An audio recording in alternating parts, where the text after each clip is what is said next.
येणाऱ्या शिर्डी विधानसभा लोकसभेच्या निमित्तानं आज आपण या ठिकाणी सगळे उपस्थित आहोत.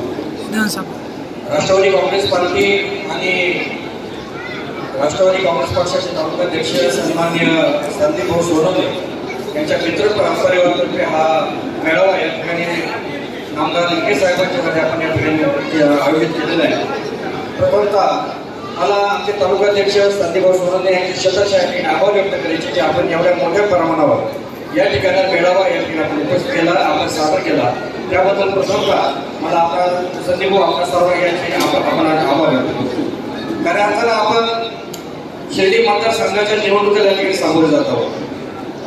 नामदार लिंगे साहेबांच्या कामाचा आलेख आपल्या सर्वांपर्यंत पोहोचलेला आहे. साधारणपणे जवळपास 40 वर्षापासून राजकारणाच्या माध्यमातून समाजकारण करत असताना विखे परिवाराला कधीही कोणत्याही प्रकारचा जातीभेदपणा, जातीद्वेषपणा कोणत्याही बाबतीत केला नाही. असं असताना देखील विरोधी पक्षाच्या माध्यमातून केवळ बुद्धिभेद होत असतो आणि हा बुद्धिभेद छेद करण्यासाठी आज खऱ्या अर्थानं युवकांनी खांद्याला खांदा लावून विखे परिवाराला किंवा आमदार साहेबांबरोबर या ठिकाणी काम करण्याची गरज असं मला वाटतं. खऱ्या अर्थानं या ठिकाणी युवकांचा या भरता आहे. मला खरंच आनंदाच्या माध्यमातून या ठिकाणी शेती महामंडळाची जवळपास 500 एकर जमीन या ठिकाणी आपल्याला मिळाली. MIDCच्या माध्यमातून या ठिकाणी बेरोजगारांना, युवकांना या ठिकाणी हाताला काम मिळणार आहे. ही सगळ्यात मोठी जमेची गोष्ट आहे. आज आपण पाहतो की विरोधक फक्त बुद्धिभेद करतायत. त्याच्याकडे फक्त एकच काम आहे की दहशतवाद. आम्ही तर म्हणतो या ठिकाणी दहशत नाही, या ठिकाणी विकासाचं झाकण उघडणारे नामदार लिंगे साहेब आहेत. त्याच्यामुळे आपण म्हणत असाल दहशतवाद हे सगळ्यात चुकीचं आहे. अरे दहशतवाद असता तर आपल्यासारखे लोक ज्यांची उंची नाही, ज्या लोकांची लायकी नाही, असे लोक नामदार विखेंवर जर टीका टिप्पणी करत असतील तर ते चुकीचं आहे. किमान अशा लोकांनी आपली उंची ओळखली पाहिजे. खऱ्या अर्थानं आपण म्हणताय दहशतवाद आहे, आपण म्हणताय भ्रष्टाचार आहे, तर आमचा विरोधकांना या ठिकाणी खुलं आव्हान आहे. नामदार साहेबांचा 50 वर्षाचा राजकीय आलेख बघितला तर त्यांचा एक तरी भ्रष्टाचाराचा आरोप आपण मला सिद्ध करून दाखवा. आम्ही या ठिकाणी राजकारणातून घरी या ठिकाणी आम्ही मुक्त करू. त्याच्यामुळे केवळ बोलायचं, लोकांचा बुद्धिभेद करायचा आणि आपल्याला वेळ प्रतीक्षेवर घ्यायचं अशा प्रकारचं वातावरण या शिर्डी मतदारसंघात चालू आहे. इथला मतदार शून्य आहे साहेब. आपला आलेख त्यांना माहिती, लोक बोलत नाही. पण आज आम्ही दक्षिण नगरची फेरी केली. ही निवडणूक साहेब जनतेने हातात घेतलेली आहे. नामदार राधाकृष्ण विखे साहेब मोठ्या मोठ्या ठिकाणी निवडून येणार आहे. यासाठी राष्ट्रवादी काँग्रेस पक्षाच्या माध्यमातून साहेब आम्ही देखील खांद्याला खांदा आणि आम्ही देखील खारीचा वाटा एक उचलणार आहोत. आपल्या माध्यमातून खूप मोठी कामं झाली.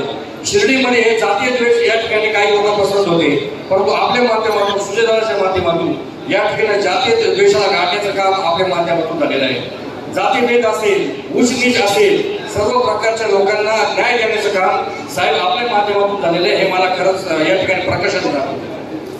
युवक असतील, शेतकरी असतील, माता भगिनी असतील, सर्वांना चांगल्या प्रकारचं काम, महिलांचं सक्षमीकरण असेल, त्याचबरोबर त्यांच्या सुरक्षा असेल, या सर्वांचं काम नामदार विखे साहेबांच्या माध्यमातून झाले आपण मान्य केलं पाहिजे.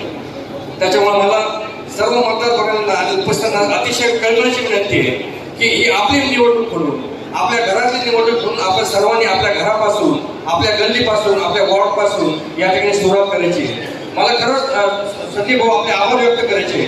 आपण राहता तालुक्यातून सगळ्या या ठिकाणी युवक जमा केलेत जेणेकरून हा संदेश हा सगळ्यांपर्यंत जाणार आहे. साहेब आपलं दुर्दैव आहे, आपण खूप पाठ्यापाठ्या कामं केलेत पण काही लोकांपर्यंत आपल्या कामाचा आलेख गेले नाहीये. आज खऱ्या अर्थानं आम्ही खूप धन्य मानतो की आम्ही शिर्डीच्या साईबाबाच्या नगरीत राहतो आणि या ठिकाणी आम्हाला कधीच पाणी टंचाई जाणवली नाही.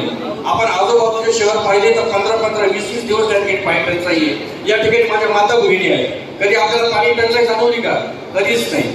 एवढे भीषण पाणी टंचाई महाराष्ट्राच्या कानाकोपऱ्यात होती, परंतु शिर्डी मतदारसंघ असा एकमेव मतदारसंघ आहे की या ठिकाणी कधीही कोणाला पाणी टंचाई भासली नाही. याचा पूर्ण दृष्टिकोन किंवा सर्व श्रेय नामदार विखे साहेबांकडे जातं.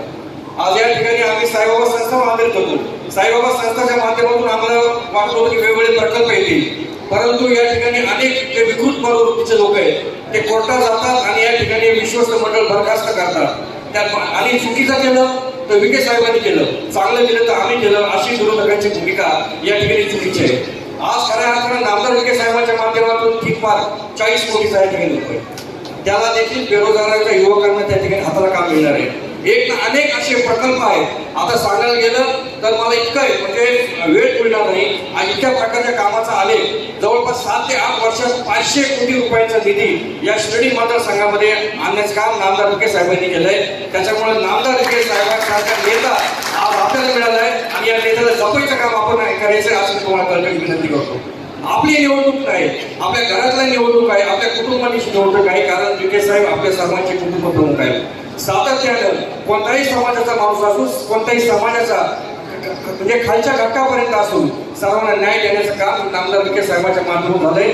मी आपल्याला पुन्हा एकदा कळकळीची विनंती करतो, जास्त वेळ घेत नाही. आपण सर्व समाजाला घेऊन चालणारे नामदार साहेब आहेत. त्याच्यामुळे शिर्डीचं वातावरण चांगलं राहण्यासाठी शिर्डीमध्ये त्याचबरोबर परिसरामध्ये एक चांगल्या प्रकारचं वातावरण निर्माण होण्यासाठी पुन्हा एकदा नामदार विखे साहेबांचा हात बळकट करायचे आणि त्यांना लाखोच्या जीवनी या ठिकाणी आपल्याला मदतीचे करायचे.